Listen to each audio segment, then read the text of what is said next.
فلا مضل له ومن يضلل فلا هادي له وأشهد أن لا إله إلا الله وحده لا شريك له وأشهد أن محمدا عبد الله ورسوله وصفيه وخليله وأمينه على وحيه وخيرته من خلقه صلى الله عليه وعلى آله وأصحابه ومن تبعهم بإحسان إلى يوم الدين. أما بعد، قال الله عز وجل: يا أيها الذين آمنوا اتقوا الله حق تقاته ولا تموتن إلا وأنتم مسلمون. يا أيها الناس اتقوا ربكم الذي خلقكم من نفس واحدة وخلق منها زوجها وبث منهما رجالا كثيرا ونساء واتقوا الله الذي تساءلون به والأرحام إن الله كان عليكم رقيبا. يا أيها الذين آمنوا اتقوا الله وقولوا قولا سديدا يصلح لكم أعمالكم ويغفر لكم ذنوبكم ومن يطع الله ورسوله فقد فاز فوزا عظيما. وقال تعالى أيضا في سورة المائدة: وتعاونوا على البر والتقوى ولا تعاونوا على الإثم والعدوان. وقال تعالى أيضا: ومن تطوع خيرا فإن الله شاكر عليم. وقال تعالى أيضا: ثم أماته فأقبره. الحمد لله। শুরুতে আমরা প্রশংসা করছি সেই রব্বুল আলামিনের, যার অপার অনুগ্রহে সলাতুল জুমআ আদায়ের জন্য হবিগঞ্জের বুকে দারুল হুদা মসজিদ অ্যান্ড ইসলামিক সেন্টারে জুমার সলাত আদায়ের জন্য যথাসময়ে আসার এবং জুমার সলাহ বাস্তবায়নের সুযোগ আমরা পেয়েছি। তাই আমরা সকলেই সেই রব্বে কারিমের শুকরিয়া আদায়ার্থে বলি আলহামদুলিল্লাহ।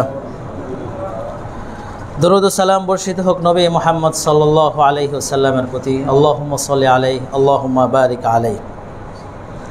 সম্মানিত মুসল্লিয়ান, জুমার আজকের এই সংক্ষিপ্ত খুতবায় কোরআন এবং সহিহ সুন্নাহর আলোকে যে বিষয়টি আলোচনা করার চেষ্টা করব সেটি হলো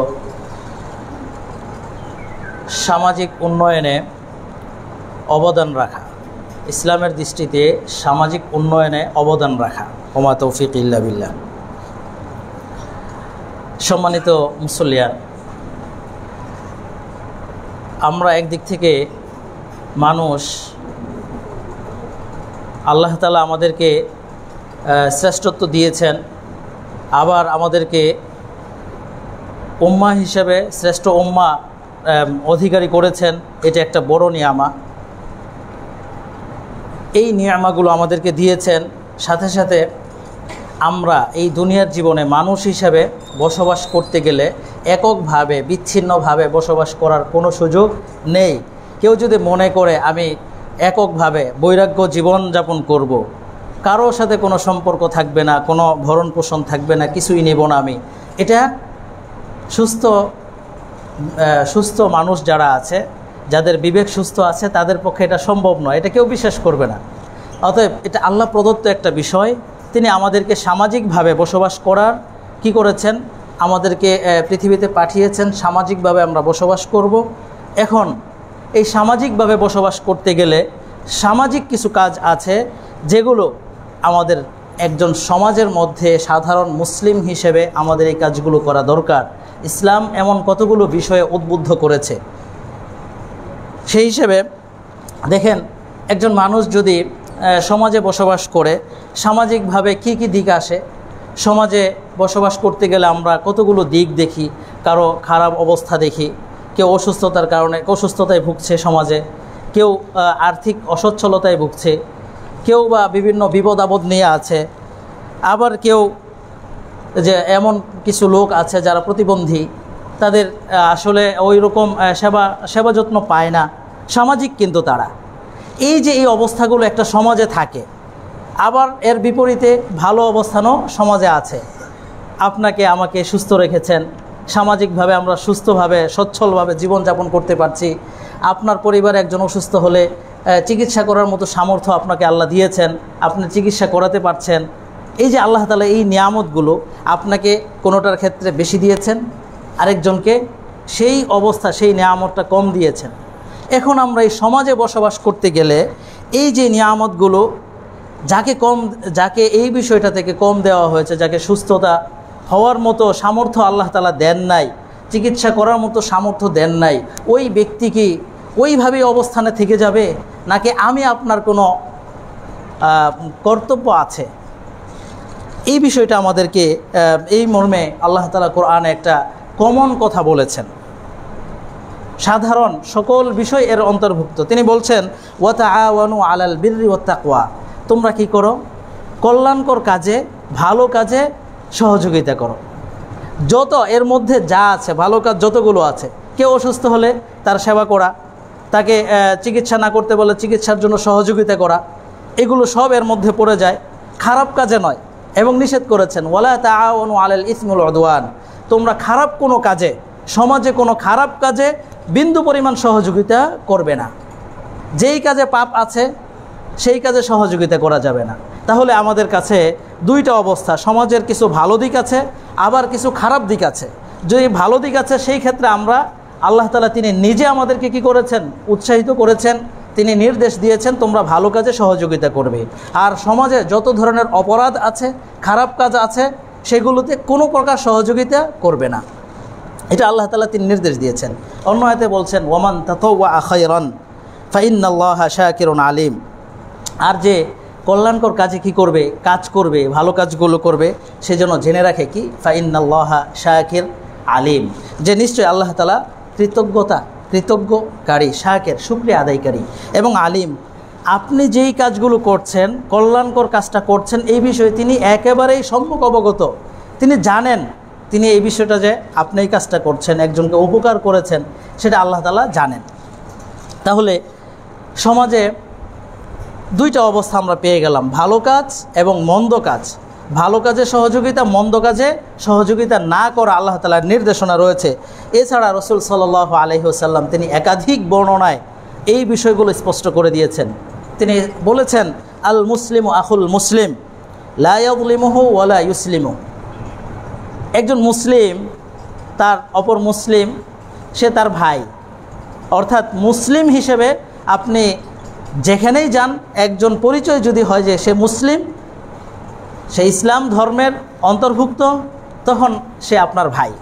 হোক সে বাহিরের কোনো দেশে, হোক ভিন্নভাষী, তার ভাষা মিলে না আপনার সাথে, কিন্তু সে আপনার ভাই। কেমন ভাই এর বর্ণনা কিন্তু আল্লাহ রসুল তিনি স্পষ্ট করেছেন। যদি সে যখন ভাই আপনার, কি করতে হবে? লা ইয়াযলিমু, তার উপর কোনো প্রকার জুলুম করা যাবে না। ওয়ালা ইউসলিমু, এবং তাকে কোনো জালেমের হাতে সুপর্দ করা যাবে না। যে অন্যায় করে সমাজে, তার হাতে তাকে দিয়ে যাওয়া যাবে না। যে সমাজে যে অন্যায়কারী, তার কাছে তাকে দিয়ে দিলেন, সে তাকে মারধর করে শেষ করে দিল, এই কাজ করা যাবে না। তার মানে আপনার মুসলিম ভাইয়ের জন্য আপনার করণীয় কি? আল্লাহ রসুল বলছেন কোনো জুলুম অন্যায় করা যাবে না, তার উপরে জালেমের হাতে তাকে সুপর্দ করে দেওয়া যাবে না। এমনকি আরও স্পষ্ট করছেন ওয়ামান কানা ফি হাজাতি আখিহি কানা আল্লাহু ফি হাজাতি। আল্লাহ রসুল বলছেন যে মুসলিম যে অপর মুসলিমের ভাই, তার চিত্রটা কেমন হবে? তার ভাইয়ের প্রয়োজনে, তার অভাবে সে কি করবে? পূরণ করে দেবে। আল্লাহ তাআলা কি করবেন? তার অভাবটা পূরণ করে দেবেন। তার বিপদে আল্লাহ তাআলা সহযোগিতা করবেন। ওয়ামান ফাররাজা আন মুসলিমিন কুরবাতান ফাররাজাল্লাহু আনহু কুরবাতান মিন কুরাবি ইয়াউমিল কিয়ামাহ। এটা দুনিয়াতে আল্লাহ তাআলা সমাধান করবেন। আবার আরও স্পষ্ট করে দিলেন, কোনো মুসলিম যদি অপরজনের বিপদ আপদ দূর করে দেয়, তাহলে আল্লাহ তাআলা তার পরকালের বিপদকে দূর করে দেবেন। তাহলে একজন মুসলিমের দেখেন, আপনি চিন্তা করে দেখেন, হাদিসের এক একটা শব্দ, এক একটা বাক্য কতটা গভীর কথা। তিনি শুধু শুরুতে বলেছেন মুসলিম অপর মুসলিমের ভাই, এরপরে তিনি এক একটা ব্যাখ্যা করে দিলেন কেমন ভাই, কি তার সম্পর্ক, ভাইয়ের সম্পর্কটা কেমন হবে। সে জুলুম করবে না। আপনাকে আপনার ভাইয়ের প্রতি জুলুম করবেন? আপনার যে আপন ভাই, এক মায়ের সন্তান, তার প্রতি কি আপনি কখনো জুলুম করবেন? আপনি জালেম তো হবেন না। কোনো একজন জালেমের কাছে কি আপনার ভাইকে নিয়ে দিয়ে আসবেন, এই আমার ভাইকে মারধর করে শেষ করে দাও? এটা করবেন? করব না আমরা। আল্লাহ রসুল বললেন যে মুসলিম ভাই, তার অবস্থাটা এমন হবে, আপনার ভাইকে যেমন অন্যের কাছে সুপর্দ করবেন না জালেমের কাছে, আপনার মুসলিম ভাইকেও এটা করা যাবে না। এবং কি তার যত বিপদ আছে, আপনাকেও তো এই বিপদ আল্লাহ তাআলা দিতে পারতেন, দেন নাই, অনুগ্রহ করেছেন, আপনার এই বিপদটা দেয় নাই, অন্যকে যে দিয়েছে সেই মুসলিম ভাইকে আপনার দায়িত্ব হলো তাকে সহযোগিতা করা। আপনার দায়িত্ব, শুধু সহযোগিতা করলে শেষ না, আপনাকে সহযোগিতা করলেন, আল্লাহ আপনাকে নিয়ামত বাড়ায় দিলেন, আপনার একটা বিপদ দূর করে দিবেন, পরকালেও আপনার বিপদ দূর করে দিবেন। তাহলে এত সুযোগ আমরা কোথায় কেন হাতছাড়া করব? এটা তো আমার পকেট থেকে করব না, আল্লাহ আপনাকে অনুগ্রহ করেছেন বলে আপনার সুযোগ হচ্ছে, এই জন্য আমরা করব। অতএব আর এরপরে আরও বলছেন, ওয়ামান সাতারা মুসলিমান সাতারাহুল্লাহু ইয়াউমাল কিয়ামা। দেখছেন, আর আপনার মুসলিম ভাই যে মুসলিম, তার যদি কোনো দোষ থাকে, তার যদি কোনো অপরাধ থাকে যেটা আপনি জানেন, এই অপরাধ আপনি সমাজে বলে বেড়াচ্ছেন, আপনার মতো হতভাগা ব্যক্তি এই জমিনে আর কেউ নাই। আল্লাহ রসুল বলছেন যে ব্যক্তি অন্য মুসলিমের দোষটাকে গোপন করে, আল্লাহ তাআলা কিয়ামতে আপনার দোষটা গোপন করে দিবেন কিয়ামতের মাঠে। আপনি চিন্তা করে দেখেন, আজকে দুনিয়াতে হয়তো আপনার সুযোগ আছে, আপনি বলে বেড়াতে পারছেন যে অমুক তো এরকম, অমুকের এই চরিত্র আপনি বলে বেড়াচ্ছেন, হয়তোবা আজকে সাময়িকভাবে ওই ব্যক্তি অপদস্থ হচ্ছে সমাজে, আপনার প্রতিবেশীর কাছে অপদস্থ হয়েছে, অপমানিত হচ্ছে, কিন্তু মনে রাখবেন এর বিপরীতে আপনাকে কিন্তু সেই হাসরের মাঠে কিয়ামতের দিন, যেখানে শুধু এই সমাজের মানুষ থাকবে এমনটা না, সকল মানুষের সামনে আপনাকে অপমানিত করা হবে যদি আপনি এটা করেন। আর যদি না, ভাই এটা দোষ করেছে, থাকুক, তার দোষটা আমি জানি, আমার মধ্যেই সীমাবদ্ধ থাকুক, সে হয়তোবা এটাকে সংশোধন করে নেবে, এটা আপনি যদি গোপন রাখেন, আপনার সেই মাঠে আপনার দোষটাকে প্রকাশিত হবে না। আপনারও তো দোষ আছে না? মানুষ তো কেউ দোষের ঊর্ধ্বে নয়, সবাই দোষ করে, অপরাধ সবাই করে। আপনি অন্যেরটা দেখছেন, আপনার নিজেরটা একটু দেখেন। আমি আমার নিজেরটা দেখি, আমার যে অপরাধগুলো আছে এটা আমি অন্যেরটা আগে দেখতে যাচ্ছি, নিজের অনেক অপরাধ আছে, সেগুলো আপনি সংশোধন করেন, সেগুলো ভাবেন, তাহলে সহজ হবে। যাই হোক, মুসলিম আমার ভাই, মুসলিম আমার কেমন ভাই আল্লাহ রসুল স্পষ্ট করে দিয়েছেন। অতএব আমাদেরকে এই দিকটা খেয়াল রাখতে হবে। আবার দেখেন, আরও স্পষ্ট করেছেন, আসাঈ আলাল আরমালাতি ওয়াল মিসকিন কাল মুজাহিদ ফি সাবিলিল্লাহ।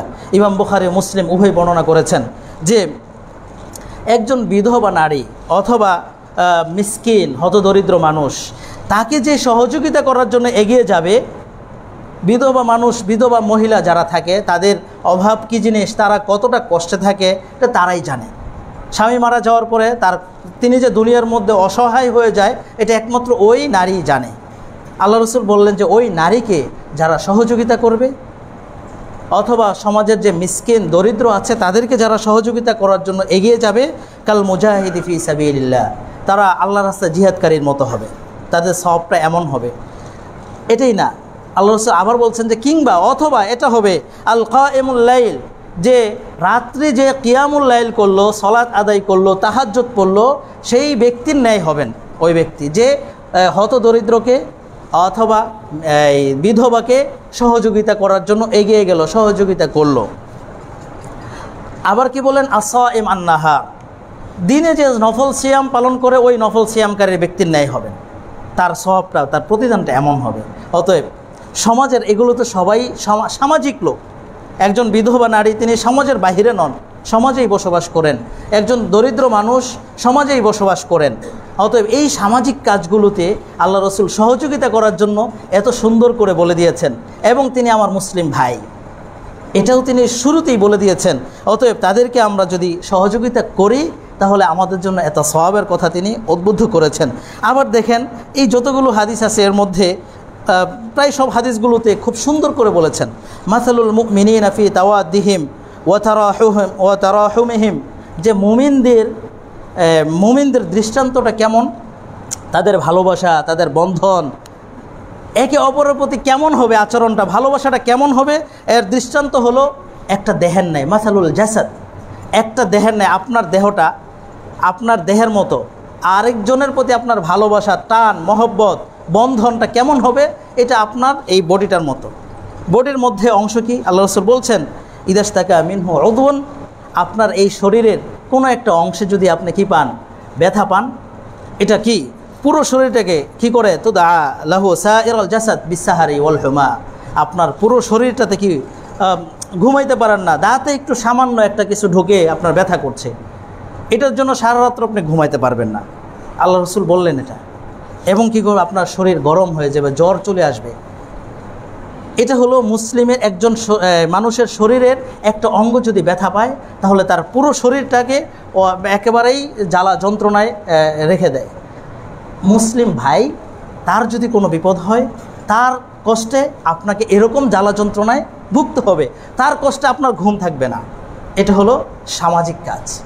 সামাজিকভাবে এই বিষয়গুলো আমাদেরকে আল্লাহ রসুলের এই দৃষ্টান্তগুলো নিয়ে আমাদেরকে সামাজিকভাবে এগিয়ে যেতে হবে। আল্লাহ রসুল সাল্লাল্লাহু আলাইহি ওয়াসাল্লাম তিনি কি করেছেন, আরও দিক উল্লেখ করেছেন। দেখেন, আমরা জানি নারী কি করেছে, এই যে ব্যভিচারিণী নারী, তিনি কি করেছেন, ভালো কাজে সহযোগিতা করেছেন। তিনি একটা সামান্য কাজ করেছেন, কি পিপাসার্ত কুকুরকে পানি খাওয়াচ্ছেন, তাই না, পানি পান করার ব্যবস্থা করে দিয়েছেন, তার জন্য আল্লাহ তাআলা তাকে ক্ষমা করে দিয়েছেন।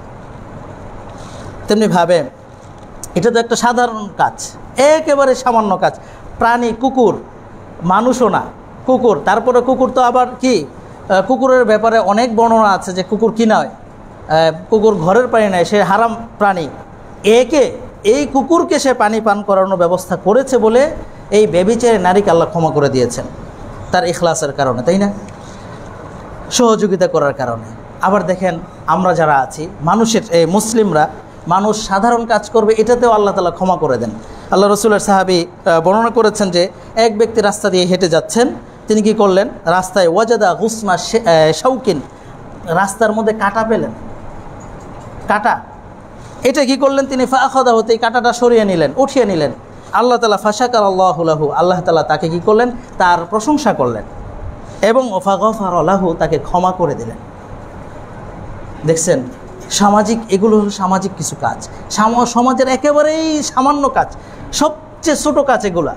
আমরা রাস্তা দিয়ে আসা যাওয়া করি, রাস্তায় কত কিছুই তো থাকে, রাস্তাকে আমরা আরও ময়লা আবর্জনা দিয়ে রাস্তাকে নষ্ট করে ফেলি। আমাদের উচিত, মুসলিম হিসেবে আমাদের উচিত হলো রাস্তাকে কখনোই কি কোনো বন্ধ করা নয়। রাস্তার মধ্যে ময়লা ডাস্টবিন বানিয়ে ফেললেন, এটা উচিত নয়।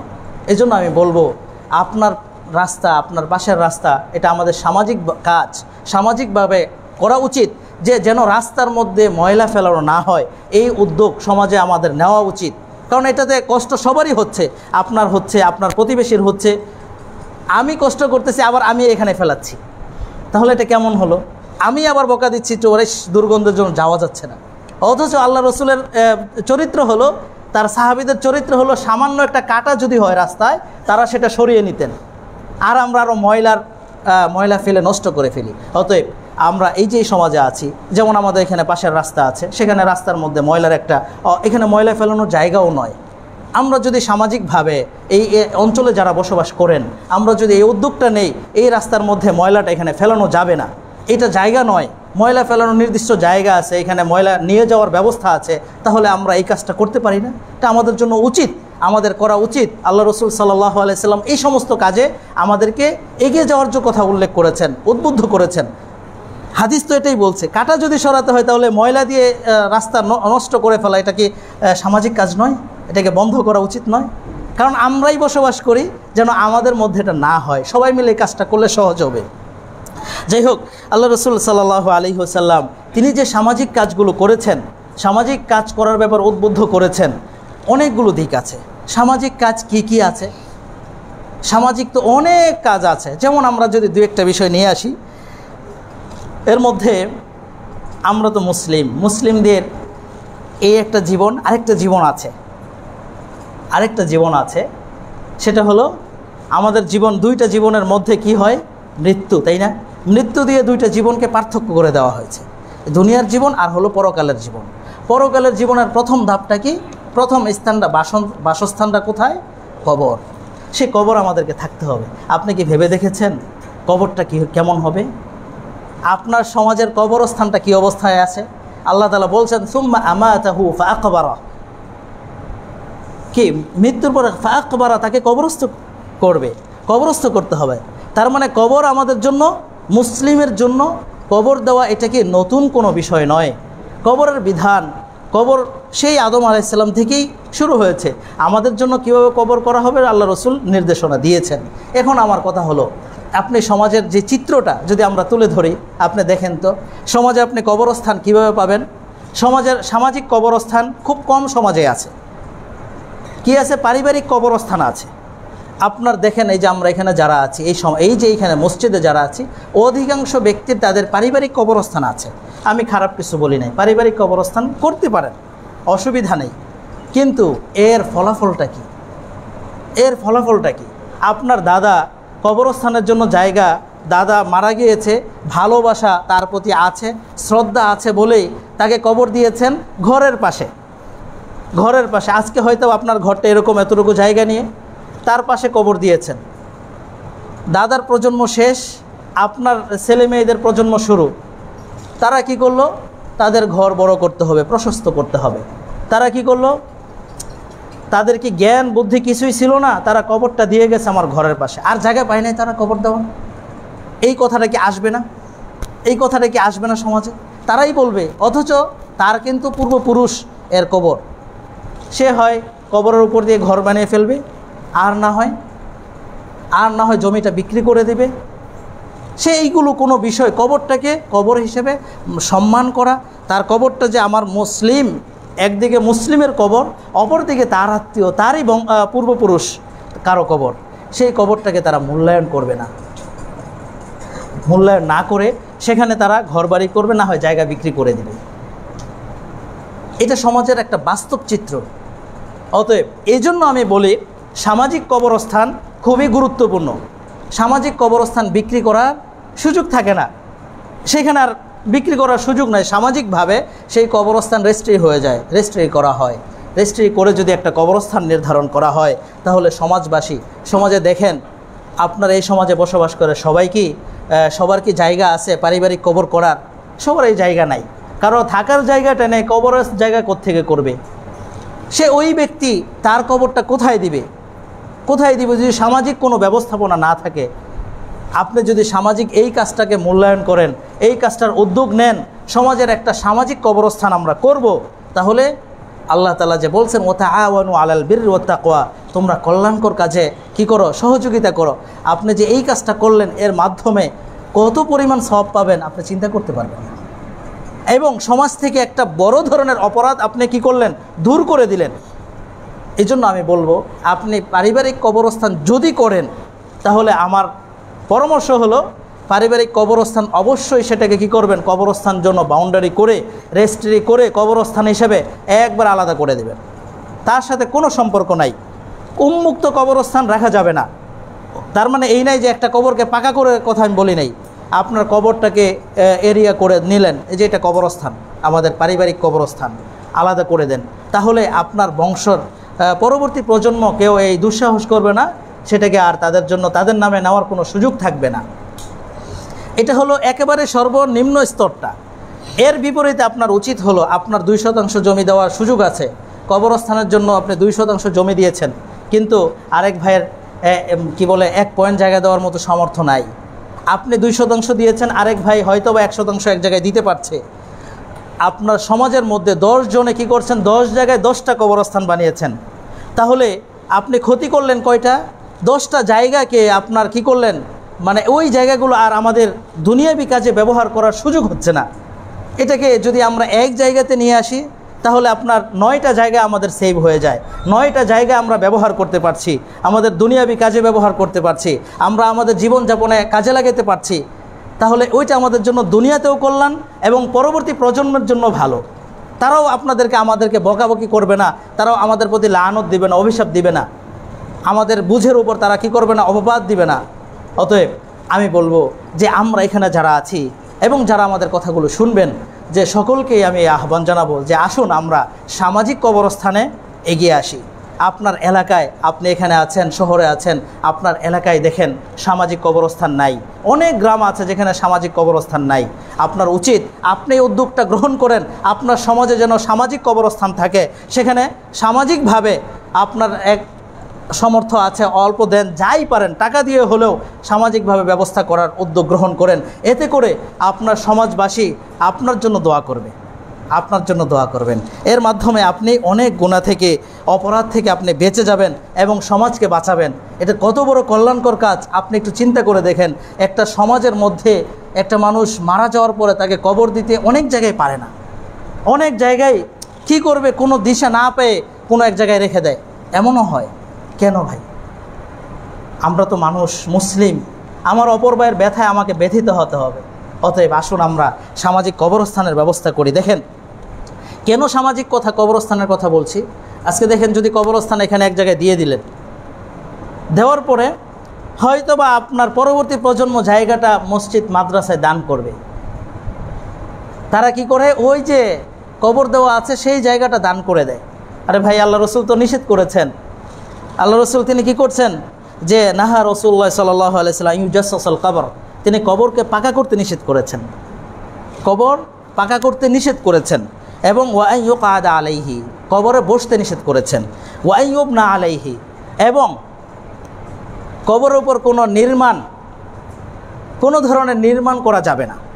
আপনার কবরে বাসস্থান করে বসবাস করবেন, অসম্ভব, আল্লাহ রসুল নিষেধ করেছেন। আমরা তো মুসলিম, ইসলামের আদর্শটা তো আমাদের মধ্যে থাকতে হবে। আল্লাহ রসুল নিষেধ করেছেন কবরে কোনো বাড়িঘর করা যাবে না। আর মসজিদের প্রশ্নই ওঠে না, মসজিদের ব্যাপারে একেবারে নিষেধ করেছেন আলাদা করে, যে মসজিদ কোনো জায়গাতে, এই হাদিসের আলোকেও আহলুল ইলমগণ বলছেন যে কোনো কবর কেন্দ্রিক মসজিদ হবে না। কোনো কবর আছে, এক জায়গাতে কবর আছে, সেখানে মসজিদ করা যাবে না, অথবা মসজিদ আছে সেখানে কবর দেওয়া যাবে না। অতএব যদি কোনো কবরস্থান কবর কেন্দ্রিক বা কবরের উপরে মসজিদ থাকে, সেই মসজিদে সালাত হবে না। আহলুল ইলমগণ একমত, সকলে বলছেন এটা হারাম, সালাত পড়া যাবে না সেখানে। এখন যদি আমরা হলাম যে সামাজিক, আমাদের দুর্বলতার এই জায়গাতেই কাজ করে, যে যেই কাজগুলোতে ইসলামের নিষেধ, সেই দুর্বলতাগুলো নিয়ে আমাদেরকে, মুসলিমদেরকে কি করা হয়, ওই দিকে উদ্বুদ্ধ করা হয়। এই কাজটা ভালো, অনেক ভালো কাজ হবে। যেখানে কবরস্থান আছে সেখানে দেখবেন মসজিদ আছে, এটা ঠিক নয়। কবরস্থান এক জিনিস, মসজিদ আলাদা জিনিস। মসজিদ ইবাদতের জায়গা, সেখানে মুসলিমরা ইবাদত করবে, আল্লাহর উদ্দেশ্যে সেজদা দিবে, আল্লাহর কাছে মাথা নত করবে। আর কবরস্থান যদি মসজিদে হয়, তাহলে এটা ইবাদত কবরস্থানের জন্য হয়ে গেল, যেটা আল্লাহ রসুল স্পষ্ট নিষেধ করে দিয়েছেন। অতএব সামাজিক কবরস্থান যেন আবার মসজিদ কেন্দ্রিক না হয়, সেটা আমাদের খেয়াল রাখতে হবে। অনেক সময় মসজিদের জায়গা দিয়েছে, আপনার বাবা জায়গা দিয়েছে এবং ওসিয়ত করে যায় যে মসজিদের অমুক জায়গায় কবরটা দিও না। ভাই, হ্যাঁ, মসজিদের সামনে তো দেওয়াই যাবে না, মসজিদের ভিতরেও দেওয়া যাবে না। পার্শ্বে দেওয়া যদিও অনুমোদন আছে, দেওয়া যেতে পারে, কিন্তু আমি বলবো, এবং আহলুল ইলমগণ এটাই বলেছেন, যে সতর্কতা স্বরূপ এখানেও দেওয়া যাবে না। কেন? আজকে হয়তো মসজিদে এতটুকু আছে, ভবিষ্যতে মসজিদটা বাড়ানো হতে পারে, জায়গা হচ্ছে না, তখন মসজিদ বাড়ানোর জন্য প্রতিবন্ধক হয়ে যাবে এই কবরস্থান। তাহলে আপনি তখন আবার এই কবরস্থানের জন্য ভিন্ন চিন্তা করতে হবে, অথবা মসজিদের জন্য ভিন্ন চিন্তা করতে হবে। এজন্য সেই অবস্থা যেন না আসে, মসজিদের পাশে আমরা কবরস্থানের দিকে এগিয়ে যাব না, সেটা আমাদের বন্ধ করতে হবে। সমাজ যদি এরকম থাকে, তাহলে এগুলোকে পরিবর্তন করা হয়, মসজিদ ভেঙে দিতে হবে, সেখান থেকে আমাদের মসজিদগুলোকে স্থানান্তর করতে হবে। কবরস্থানে স্থানান্তর করা সম্ভব নয়, এত বড় সামাজিক কবরস্থান কীভাবে স্থানান্তর করবেন? মসজিদ এখান থেকে স্থানান্তর করা উচিত মুসলিম হিসেবে, আল্লাহ রসুলের সুন্নাহকে বাস্তবায়ন করার জন্য। অতএব আমরা যেন সামাজিক যে বিষয়গুলো আছে, একটা দিক কবরস্থান পেলাম, আরেকটা কি আছে সামাজিক বা বড় যে বিষয়গুলো, এগুলো সমাজে আলোচনা কম হয়। আরেকটা দিক হলো ঈদের সালাত পড়া। দেখেন, এই যে আজকে জুমার দিন, একটা মহল্লা, একটা এরিয়াতে, একটা গ্রামে জুমার মসজিদ, জামে মসজিদ হয়, একটা দুইটা হবে। কি হবে? যাতে করে ওই যে মহল্লার মুসল্লা যেগুলো আছে, অর্থাৎ এই জুমার সালাত হয় না পাঞ্জাগানা যে মসজিদগুলো আছে, সেখানে 5 ওয়াক্ত সালাত পড়বে। তারপরে জুমার দিনটা হলো সাপ্তাহিক ঈদের দিন। কেন ঈদের দিন? সেখানে মানুষজন সবাই আসবে, পুরো গ্রামের মানুষ আসবে, দেখা সাক্ষাৎ হবে, একজনের সাথে কুশল বিনিময় হবে, আনন্দ উপভোগ হবে। এই জন্যই তো জুমার সালাতটা ঈদের দিন, সাপ্তাহিক ঈদের দিন, সাপ্তাহিক মিলন মেলা। এটা এখানে এসে একজন আরেকজনের সাথে দেখা করবে। সমাজে 5 ওয়াক্ত সালাতে কি আমরা এইভাবে আসার সুযোগ হয় না? সাপ্তাহিক ঈদের দিন যে আল্লাহ রসুল বলছেন, আহলুল ইলম বলছেন, এই যে এই সমস্ত একটা দিক আছে। এটা হলো আমরা জুমার দিনের বিষয়। আরেকটা কি, আমাদের বাৎসরিক যে ঈদ, বড় মিলন মেলা, আনন্দের বড় মিলন মেলা যেটা, সেটা হলো বাৎসরিকভাবে দুইটা সময়, দুইটা ঈদ। সেই সময়টা হবে, সেই সময়টা তাহলে এই ছোটো ঈদেরটা যদি হয় একটা অঞ্চলের কয়েকটা পাড়ার মানুষ এক জায়গায় হয়ে যায়, আর তাহলে বড় ঈদটা কেমন হবে, কয়েকটা গ্রাম এক জায়গায় হবে, তাহলে কি হবে, সবার মধ্যে বন্ধন, ঐক্য এগুলো বেড়ে উঠবে। আমাদের ঐক্যের বিনষ্ট করতে পারবে না কেউ। মুসলিমদের যে একটা মুসলিমদের যে শেয়ার, মুসলিমদের যে দেখতেই বোঝা যাবে মুসলিমরা সবাই এক, ঐক্য আছে তাদের মধ্যে, দেখতেই মানুষ ভয় পাবে, অমুসলিমরা ভয় পাবে, সেই সৌন্দর্যটা হারিয়ে যাচ্ছে। এই জন্য আমি বলবো সামাজিক কবরস্থান, সাথে সাথে সামাজিক ঈদগাহ, ঈদের সলাতের জায়গা নির্ধারণ করা সামাজিকভাবে। সেটা যদি মনে করেন আজকে এই দারুল হুদা মসজিদ হবিগঞ্জ শহরের মধ্যে একটা মসজিদ আছে, তাই না, আগামী ভবিষ্যৎ কয়েক বছরের মধ্যে আরও মসজিদের প্রয়োজন হবে, মসজিদ হবে, কোরআন এবং সুন্নাহর আলোকে পরিচালিত আরও মসজিদ হবে।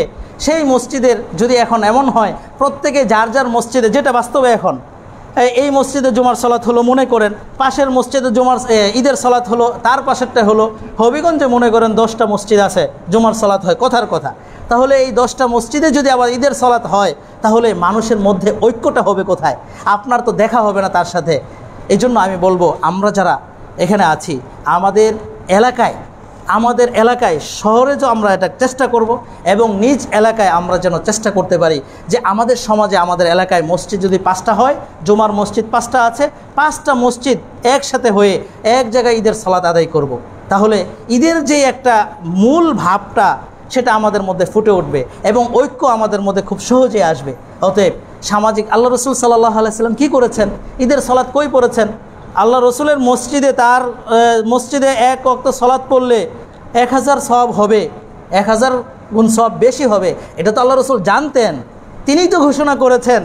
তিনি তো তার ঈদের সালাত এই মসজিদে পড়েন নাই, তিনি মরুভূমিতে তার কি খোলা আকাশের নিচে চলে গিয়েছেন, সেখানে পড়েছেন। কেন সেখানে পড়েছেন? যাতে করে সবাই অংশগ্রহণ করতে পারে। সেখানে সবাই মিলে সেখানে গিয়েছেন। যদি এই নির্দেশনাটা মসজিদ ভিত্তিক হতো যে না, মসজিদ ভিত্তিক ঈদের সালাত পড়তে হবে, তাহলে তো আল্লাহ রসুল কী করতেন না, ঈদের সালাতের জন্য বাহিরে বের হতেন না, এবং সেখানে ছিল সওয়াবেরও পরিধি বেশি।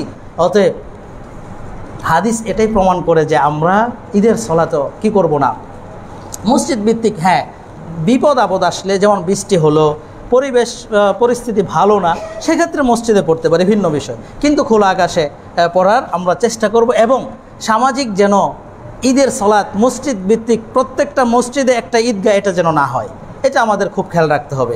এটা আপনার শহরে এবং আপনার গ্রামে এই উদ্যোগটা আপনার গ্রহণ করা উচিত, সামাজিক ঐক্যটা ঠিক রাখার জন্য। সামাজিক যে কাজ, ইসলামিক যে কাজগুলো, এগুলোতে অবদান রাখার জন্য আপনার একান্ত দায়িত্ব। আল্লাহ আমাদেরকে তৌফিক দান করুক, আমিন। সম্মানিত মুসল্লিয়ান, এরকম আরও অনেক কাজ আছে সামাজিক, যদি আমরা কাজ করতে যাই। দেখুন সমাজের মধ্যে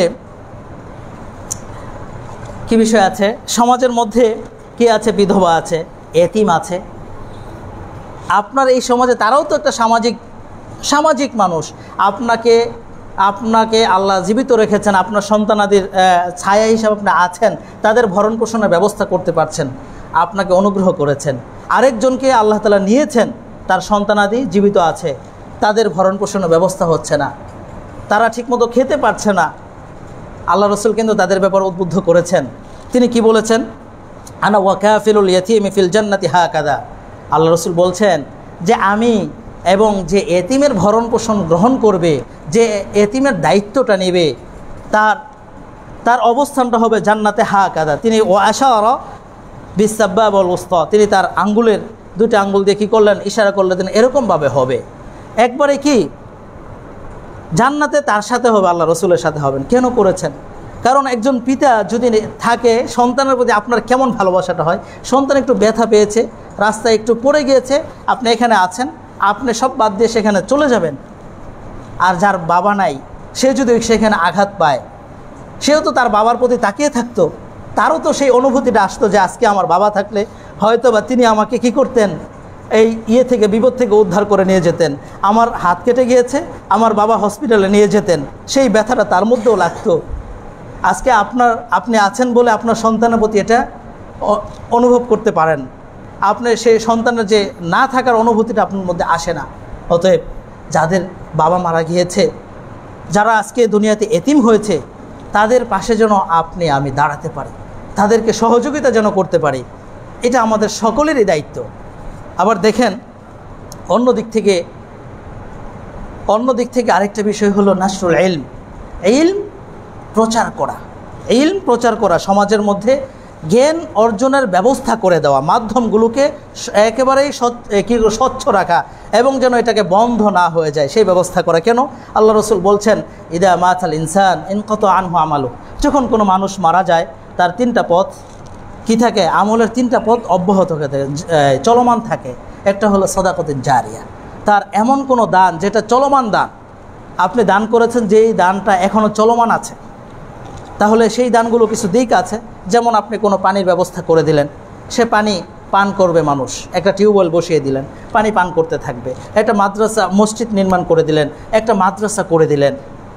এই কাজগুলো চলমান, এগুলোর মাধ্যমে মানুষ উপকৃত হতেই থাকবে, প্রজন্মের পর প্রজন্ম উপকৃত হতে থাকবে, আর এর মাধ্যমে আপনি সওয়াব পাবেন। তারপরে কি বলছেন? আও ইলমিন ইউনতাফাউ বিহি, অথবা এমন ইলম যার মাধ্যমে উপকার পাওয়া যায়। তার মানে ইলম জ্ঞান অর্জনটা, ইসলামী যে জ্ঞানগুলো আছে এগুলো যদি এগুলো অধ্যয়নের সুযোগ করে দেন, এগুলো যে আপনি নিজে অর্জন করেন এবং অপরকে অধ্যয়নের সুযোগ করে দেন, তাহলে এর মাধ্যমেও আপনি কি পাবেন? আপনি সওয়াব পাবেন এবং এই সওয়াবটা চলমান থাকবে। আপনি চিন্তা করে দেখেন তো, একজন ব্যক্তি যদি, আপনি একটা হরফ শিখেছেন, আপনি আপনার শিক্ষকের কাছে শিখেছেন, আপনি আবার শিক্ষক হয়ে ওইটা আরেকজনকে শিখাচ্ছেন, আপনার ওই ছাত্র আরেকজনকে শিখাবে, তাহলে এই চলমান প্রক্রিয়াটা কিয়ামত পর্যন্ত চলবে না? তাহলে এই যে একেবারে কিয়ামতের আগ পর্যন্ত সর্বশেষ ব্যক্তি যে শিখাবে, তার যেই শিখানোর সওয়াবটা আছে সেটা আপনি পাবেন। তাহলে আপনি এই কাজটাতে কেন এগিয়ে আসবেন না? আমাদেরকে এটা উচিত নয়? এটা তো আমাদের একটা সামাজিক কাজ। অতএব সমাজে আমাদের এই চিত্রগুলো যেখানে আছে সেখানে আমাদেরকে ঝাঁপিয়ে পড়তে হবে, সেই কাজগুলো আমাদের করতে হবে। সামাজিক এই যে মসজিদ পরিচালনার জন্য আপনাদেরকে এগিয়ে আসতে হবে। তেমনিভাবে আপনাদের এই যে মাদ্রাসা আছে, আসসালাম আইডিয়াল মাদ্রাসা, আপনাদেরই মাদ্রাসা, এই মাদ্রাসায় আপনাদেরকেই দেখতে হবে। এটা অন্য মানুষ দেখবে না, এটা বাহিরের মানুষ দেখবে না, এটা আপনাদেরকেই দেখতে হবে। প্রতিষ্ঠান ধরে রাখতে হবে। আজকে যদি প্রতিষ্ঠান বন্ধ হয়ে যায় তাহলে আপনাদের জন্য ক্ষতি, বাহিরের মানুষের ক্ষতি না। এটা আমি প্রতিষ্ঠানের জন্য বলছি না, আমি প্রতিষ্ঠানে যুক্ত থাকার কারণে বলছি না, আমি প্রতিষ্ঠান আপনাদের স্বার্থে বলছি কথাটা। আজকে হয়তো আমি থাকবো না, কালকে আরেকজন আসবে, কিন্তু প্রতিষ্ঠান বন্ধ হবে না, প্রতিষ্ঠান চলমান থাকবে। এই চলমান প্রক্রিয়াটা আপনাদেরকে ধরে রাখতে হবে এবং এর মাধ্যমে ইলম বিতরণের ব্যবস্থা আপনাদেরকে করতে হবে। তাই আমি বলবো, এই যে সমাজবাসী যারা আছেন সকলকেই ঐক্যবদ্ধ হতে হবে যে আমাদের এই সমাজে এই মসজিদ যেভাবে আমাদের পরিচালনা করা দরকার, এখানে যা যা প্রয়োজন সেগুলোতে আমরা ঝাঁপিয়ে যাব। তেমনিভাবে আমাদের যে মাদ্রাসা আছে সেই মাদ্রাসাতে কোরআন এবং সুন্নাহর জ্ঞান বিতরণ হচ্ছে। ইলমুন ইউনতাফাউ বিহি, মানুষের উপকার হয় এমন ইলম সমাজে প্রচার হচ্ছে। আমার সন্তানরাই শিখছে, আপনার সন্তানই শিখছে, তারা ভবিষ্যতে আপনাদেরকেই শিখাবে এবং কিয়ামত পর্যন্ত শিখিয়ে যাবে। অতএব এই ব্যবস্থাপনাকে আপনাদেরকে ঝাঁপিয়ে আসতে হবে সহযোগিতার জন্য। সেটা আপনাকে অর্থনৈতিক সহযোগিতা শুধু এটা নয়, আপনাকে যে কোনো ধরনের সহযোগিতায় এগিয়ে আসতে হবে, এটা আপনাদেরকে ধরে রাখতে হবে। এই প্রতিষ্ঠান অনেক কষ্টে এই পর্যন্ত আসছে, সামনে আপনাদেরকে টিকিয়ে রাখা আপনাদের দায়িত্ব। আপনাদের প্রতিষ্ঠানের সকলেই আমরা কি করব? সহযোগিতা করব, যাব। আপনি প্রতিষ্ঠানে কিছু করতে পারেন না, আপনি যাবেন, আপনার যাওয়াটা একটা সহযোগিতা। অতএব আমি মনে করি যে এখানে যারা আছি, যদি এই মসজিদ যতজন মুসল্লি আছেন প্রত্যেকে যদি একবার করে যাই, তাহলে প্রতিষ্ঠানের সৌন্দর্য অনেক বেড়ে যাবে। কারণ আপনার কাছে একটা দিক অনেক ভালো লাগবে, সেটা আপনি সহযোগিতা করবেন। সেটা আমার কাছে আরেকটা দিন আসবে না, বুঝে আসতেছে না, আপনার মাথায় আসছে প্রতিষ্ঠান তো ভাই আপনার, আমার না প্রতিষ্ঠান। অতএব আমরা যেন আমাদের সামাজিক যে কাজগুলো আছে এর মধ্যে অন্যতম এটি একটি কাজ, এই কাজ যদি বন্ধ হয়ে যায় তাহলে কিন্তু আমরা জবাব দিতে পারবো না। এইটা বড় নিয়ামত, এই নিয়ামত আর কোনো দিন ফিরে পাবেন না। দেখেন তো, হবিগঞ্জের মধ্যে আরেকটা মাদ্রাসা করা সহজ, ধরে রাখা কঠিন। এখানে কিন্তু ইলম অর্জন হচ্ছে এবং কি কোরআন এবং সুন্নাহর বিশুদ্ধ জ্ঞান। হ্যাঁ, ভুল ত্রুটি মানুষের হয়, সেগুলো ভিন্ন বিষয়, কিন্তু ইলমটা তো সঠিকটা শিখে যাচ্ছে। অতএব আসুন আমরা এতিমদের সহযোগিতা সামাজিক কাজগুলোর মধ্যে অন্যতম একটি কাজ, সেটাও কিন্তু মাদ্রাসা ভিত্তিক সহযোগিতা করার সুযোগ আছে। আবার কি ইলম প্রচারের সহযোগিতা, সেটাও কিন্তু মাদ্রাসা ভিত্তিক কাজে আপনার সুযোগ আছে। অতএব আপনি কেন অন্যদিকে যাবেন, কেন যাবেন? আপনার প্রতিষ্ঠান কিভাবে বাড়াবেন তা আপনার দায়িত্ব নেন, আপনার জায়গা থেকে আপনার দায়িত্ব নেন। এমন না যে প্রতিষ্ঠান আর কত আমি কত টাকা দিব, এত টাকা কেন দিব? আরে ভাই, আপনার ঘর নির্মাণ করবেন না, আপনি আপনার বাড়ি নির্মাণ করবেন না? এটা তো আপনার বাড়ি, আপনার ছেলেমেয়ের ভবিষ্যৎ, আপনার পরবর্তী প্রজন্মের ভবিষ্যৎ। এই জন্য আমি বলবো যে আসেন, এই কাজ যদি করেন, এটা চলমান প্রক্রিয়া, আপনি সওয়াব পেতে থাকবেন, চলমান প্রক্রিয়ায় সওয়াব পাবেন। যতদিন ক্বালা আল্লাহ ক্বালা রাসূলুল্লাহ এই ঘরে এই মাদ্রাসায় পড়বে ছাত্ররা, ততদিন আপনি যতবার পড়বে ততবার আপনি নেকি পাবেন। আপনি চিন্তা করে দেখেন, শুধু এখন সাময়িক হয়তো আপনাকে সুযোগ দিচ্ছে আল্লাহ, এই সুযোগটা কাজে লাগান। আল্লাহ আমাদেরকে তৌফিক দান করুক, আমিন।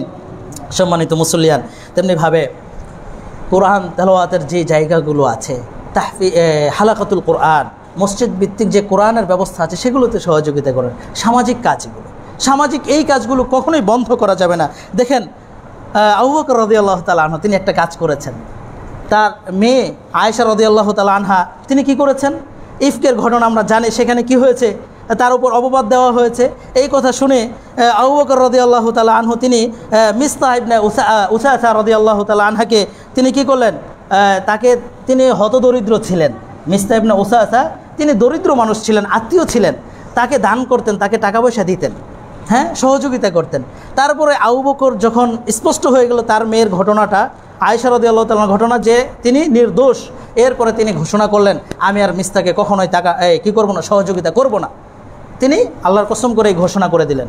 এরপর আল্লাহ তাআলা আয়াত নাজিল করলেন, ওয়ালা ইয়াতালি উলুল কুরবা, যে তারা যেন কসম করে না বলে যে উলুল ফাদল, যারা কি করেছেন, যাদেরকে আল্লাহ সামর্থ্য দিয়েছেন সহযোগিতা করার, তারা যেন কসম করে কথা না বলে যে আমরা কি করব না, ইউতু উলিল কুরবা, যে তাদেরকে কি করব না, সহযোগিতা করব না। এ ধরনের কসম যেন তারা না করে। আল্লাহ তাআলা স্পষ্ট, দেখেন সামাজিক, এটা তো সামাজিক কাজ, সহযোগিতা করেছেন, আবার তিনি কি করেছেন, তিনি মানুষ হিসেবে এই কাজটা করেছেন, আল্লাহ তাআলা সংশোধন করে দিয়েছেন। এরপরে তিনি কি করেছেন, ক্ষমা প্রার্থনা করেছেন। অতএব আমরা তো সমাজে দান করি, তাই না? দান করে একজন মানুষ দরিদ্র মানুষ হতে পারে, তার বড় ধরনের চিকিৎসার প্রয়োজন, সেক্ষেত্রে আপনি সহযোগিতা করেছেন, 5,000 টাকা দিয়েছেন, 10,000 টাকা দিয়েছেন, বা মসজিদ ভিত্তিক টাকা কালেকশন করে দিয়েছেন। খবরদার, তারপরে যদি সে কোনো একটা কাজ অন্যায় করে ফেলে, সে সময় আপনি এই কথা বলবেন না যে ওই তো বিপদে পড়ার সময় আমরাই তো সহযোগিতা করি, এত বড় বড় কথা কেন বলবে? খবরদার ভাই, এটা আপনি করতে যাবেন না। আল্লাহ রাসূল তার সাহাবী আবু বকর রাদিয়াল্লাহু তাআলা আনহুকে দিয়ে আল্লাহ তাআলা তিনি স্পষ্ট করে নিষেধ করে দিলেন, এই কাজ করা যাবে না। অতএব আমরা সহযোগিতা করব, সহযোগিতার বিপরীতে কখনো এটাকে আবার খোটার দিকে নিয়ে যাব না। তার অন্যায় যেগুলো আছে সেগুলো অন্যায়ের জায়গায় রেখে সমাধান করতে হবে। আল্লাহ আমাদেরকে তৌফিক দান করুক, আমিন। আল্লাহু তাআলা আলাম বিসওয়াব। আকুলু কওলি হাদা আস্তাগফিরুল্লাহ লি ওয়া লাকুম ওয়া লিসাইরিল মুসলিমিন ফাস্তাগফিরুহু ইন্নাহু হুয়াল গফুরুর রহিম। ইন্নাল হামদালিল্লাহি তাআলা ওয়াস সালাতু ওয়াস সালামু আলা মান লা নাবিয়্যা বা'দা, আম্মা বা'দ। ক্বালা আল্লাহু আযজা ওয়া জাল, ইন্নাল্লাহা ওয়া মালাইকাতাহু ইউসাল্লুনা আলান নবী ইয়া আইয়ুহাল্লাযীনা আমানু সাল্লু আলাইহি ওয়া সাল্লিমু তাসলিমা। আল্লাহুম্মা সাল্লি আলা মুহাম্মদ ওয়া আলা আলি মুহাম্মদ কামা সাল্লাইতা আলা ইব্রাহিম ওয়া আলা আলি ইব্রাহিম ইন্নাকা হামিদুম মাজিদ। সম্মানিত মুসল্লিয়ান, আমাদের মধ্যে অনেকে অসুস্থ আছে, আমাদের এই সমাজবাসী অনেকে অসুস্থ আছে, আমরা তাদের জন্য দোয়া করছি, আল্লাহ তাদেরকে শিফায়ে কামেলা আজলা দান করুন, আমিন। বিশেষ করে আমাদের সম্মানিত মুয়াজ্জিন জনাব আবু সালেহ, তার মা অসুস্থ আছেন, আল্লাহ তাআলা তাকে যেন শিফায়ে কামেলা আজলা দান করেন। এবং আমরা যারা এখানে আছি, আমাদের আত্মীয় স্বজন, মা বাবা অনেকেই অসুস্থ, আল্লাহ তুমি আমাদের সকলকে শিফায়ে কামেলা আজলা দান করো, আমিন। আল্লাহ তুমি এই মসজিদে কবুল করে নাও, আল্লাহ তুমি এই মসজিদের সাথে আমাদেরকে আন্তরিক সম্পর্ক তৈরি করে দাও, আমিন। আল্লাহ তুমি হবিগঞ্জের বুকে মাদ্রাসা সালাম আইডিয়াল মাদ্রাসাকে তুমি কবুল করে নাও, আমিন। আল্লাহ তুমি এই মাদ্রাসাকে হবিগঞ্জবাসীর জন্য কবুল করে নাও, হবিগঞ্জবাসী সকলে যেন এই মাদ্রাসাকে নিজের মাদ্রাসা হিসেবে নিতে পারে, আল্লাহ তুমি তাদের সকলকেই সেই মন মানসিকতা তৈরি করে দাও, আমিন। আল্লাহ তুমি আমাদের সকলের ঋণকে পরিশোধ করার করার তৌফিক দান করো আমিন। আল্লাহ তুমি আমাদের সকলের ঋণমুক্ত জীবনযাপন করার তৌফিক দান করো আমিন। আল্লাহুম্মা আইজ্জাল ইসলাম ওয়াল মুসলিমিন ওয়া আদিল্লা শিরক ওয়াল মুশরিকিন ওয়া দাম্মির তুগাত ওয়াল মু'তাদিন ওয়ানশুর রাহমাতাকা আলাল মুমিনিনা ইয়া আরহামার রাহিমিন। ইবাদাল্লাহ রাহিমানি রাহিমাকুমুল্লাহ ইন্নাল্লাহা ইয়া'মুরু বিল আদলি ওয়াল ইহসান ওয়া ইতা'i যিল কুরবা ওয়া ইয়ানহা আনিল ফাহশাই ওয়াল মুনকার ওয়াল বাগই ইয়া'iযুকুম লা'আল্লাকুম তাযাক্কারুন ফাযকুরুল্লাহাল আযীমাল জালিল ইয়াযকুরকুম ওয়াশকুরুহু আলা নি'আমিহি ইয়াজিদকুম ওয়া লাযিকরুল্লাহি আকবার ওয়াল্লাহু ইয়া'লামু মা তাসনাউন।